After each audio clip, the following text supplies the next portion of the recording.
आई वडिलाची सेवा करा. आई घराचं मांगल्य आहे, बाप घराचं अस्तित्व आहे.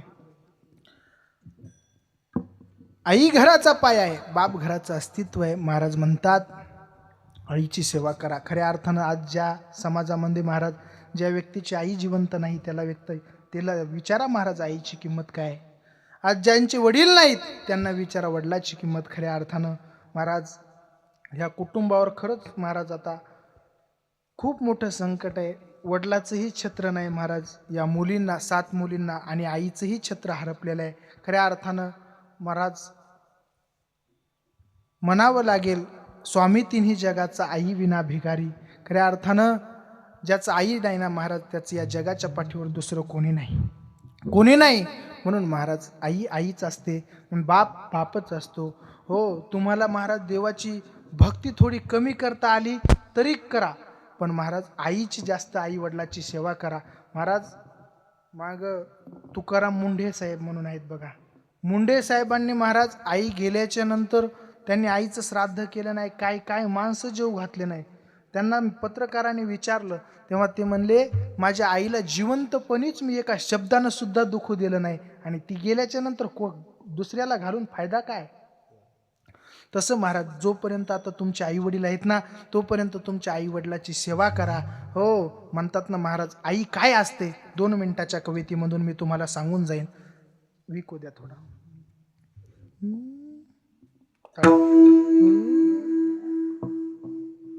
आई माझी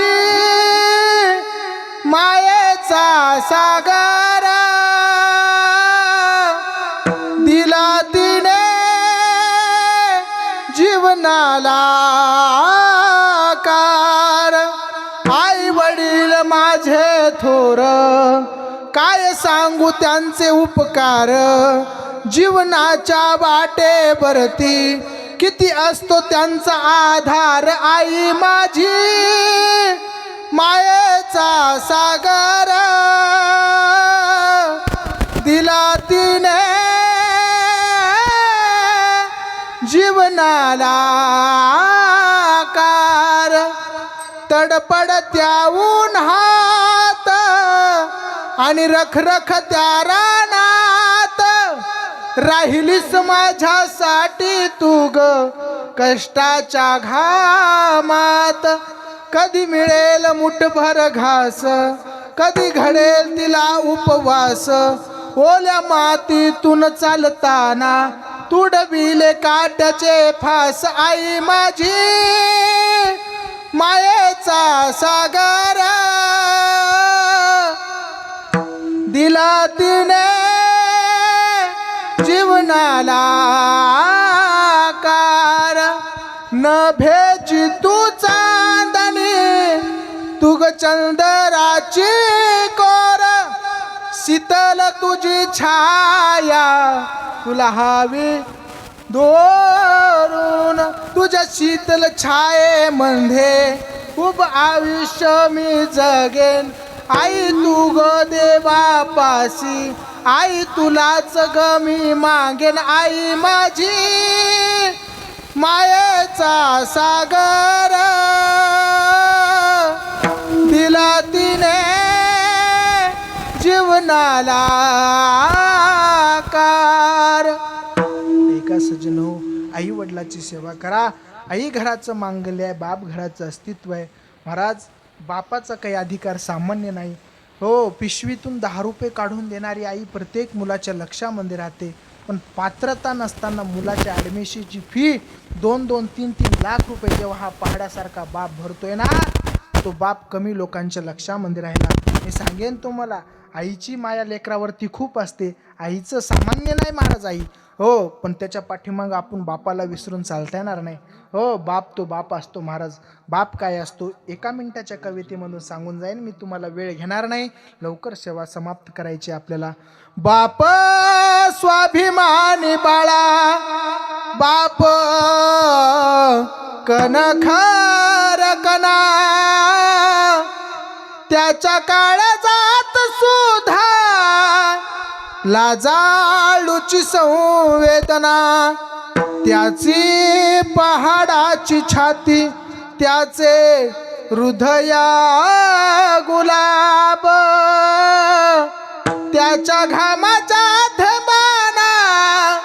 हिऱ्या मोत्याचा रुबाब, बाप तलवारीची ढाल, बाप पेटती मशाल,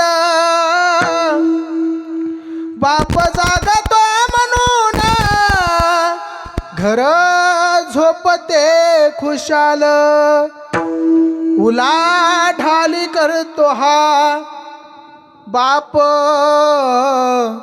फक्त घरासाठी, शिव्या शापया जगाचे बाप घेतो सारे माती, बाप म्हणजे रे कसा, जसा पाण्यातला मासा, त्याच्या डोळ्यातला थेंब कुणा दिसणार कसा. माझ्या माईंनो, आयुष्यामध्ये तुमचा बाप तुम्हाला कधीच रडताना दिसणार नाही, पण जेव्हा आपली एकुलती एक मुलगी जेव्हा आपलं माहेर सोडून सासरला जाते ना, तेव्हा हा पहाडासारखा बाप ढसा ढसा रडल्याशिवाय राहत नाही.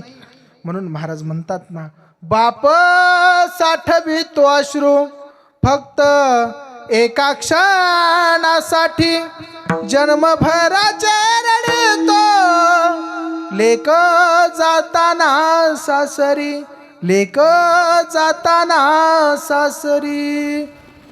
म्हणून महाराज आयुष्याच्या नंतर महाराज ते आपले आईवडील एकदा गेले ना, त्यांच्यानंतर आपण कितीही पित्र घातले आणि कितीही वर्ष श्राद्ध गेले, ते काय पाहायला येतात का महाराज. म्हणून जोपर्यंत आपले आईवडील आहेत ना, तोपर्यंत त्यांची सेवा करा गड्या हो. आणि एवढंच सांगतो. आणि मला वाटतं जास्त विलंब न करता आणखीन एकच गोष्ट, आज माईचं गंगापूजन आहे आणि माईच्या गंगापूजनाच्या निमित्ताने एकच गोष्ट इथं जर कोणी घेत असेल महाराज, तर आज निश्चय करा, आज सोडून द्या.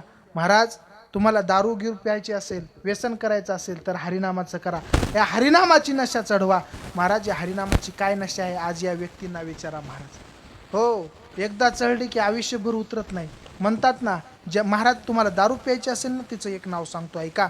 जाम पर जाम पीने से क्या फायदा है, जाम पर जाम पीने से क्या फायदा है, सुबह पीकर शाम को उतर जाएंगी, एक बार हरिनाम का प्याला पी तो देखो तुम्हारी जिंदगी सुधर जाएंगी. ही दारू प्या, अरे दुसरी दारू काय पेता.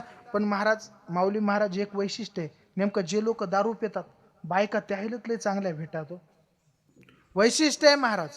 हो, लोकायला वाटते महाराज लोकायला बायका चांगल्या भेटतात, पण हे लोकांचा गोड गैरसमज आहे. नाही महाराज, अहो महाराज लोकांच्या बायकुलं हरिपाठ पाठ आहे का नाही शंका आहे. महाराजाची बायको देवपूजा करते का नाही शंका आहे. पण दारुड्याची बायको बिचारी रोज देवपूजा करते हो. रोज मारलं ना तिला तर ती काडीची सुद्धा तक्रार भगवंताकडे करत नाही. उलट महाराज रात्री मारलं दारू पिऊन तर सकाळी इथून जर शेतात जात असेल ना एखाद्या दारुड्याची बायको, तर देवाकडे प्रार्थना करते, हे देवा, आवाज वाढव थोडा.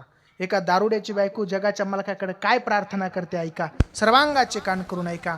हो, हे देवा, माझ्या आयुष्यामध्ये मला काही नकोय रे, माझ्या आयुष्यामध्ये मला सोनं नकोय, मला नाणं नकोय, मला काही नकोय, मला पैसा नकोय, मला धन नकोय, माझ्या लेकरांना सुद्धा काही नको रे देवा, पण द्यायचं असेल ना देवा ते एकच गोष्ट दे. एका दारुड्याची बायको जगाच्या मालकाकडे काय मागती, सर्वांगाचे कान करून ऐका. कपाळाच कुंकू माझ्या जन्मासी जाऊ दे, आयुष्याचा जोडीदार व्यसनमुक्त होऊ दे. देवा देवा देवा देवा देवा, आयुष्याचा जोडीदार व्यसनमुक्त होऊ दे. देवा, माझ्या आयुष्यामध्ये मला काही नको आहे, पण माझं जे कपाळावरचं कुंकू आहे ना ते मात्र व्यसनमुक्त होऊ दे. म्हणून महाराज दारू घेऊ नका, काय नका, आईवडिलाची सेवा करा. सगळ्यांच्या चरणी कोटी कोटी दंडवत. आणि महाराज काही मुखामधून चांगला आला असेल तर ते तुम्ही घेण्याचा प्रयत्न करा, काही चुकीचं आलं असेल तर ते माझ्या बुद्धीचा दोष, चांगला आला असेल माझ्या ज्ञानोबारायांचा आशीर्वाद आहे. म्हणून सगळ्यांच्या चरणी कोटी कोटी विनम्र भावाने अभिवादन करतो, दंडवत करतो. हनुमंतरायाच्या चरणी दंडवत करतो. आणि परत महाराज या गुणीजन मंडळीसाठी एकदा जोरदार टाळ्या वाजवा. अतिशय गोड साथ केली महाराज, अतिशय गोड साथ. सगळ्यांच्या चरणी दंडवत. सेवेला पूर्णविराम. ज्ञानेश्वर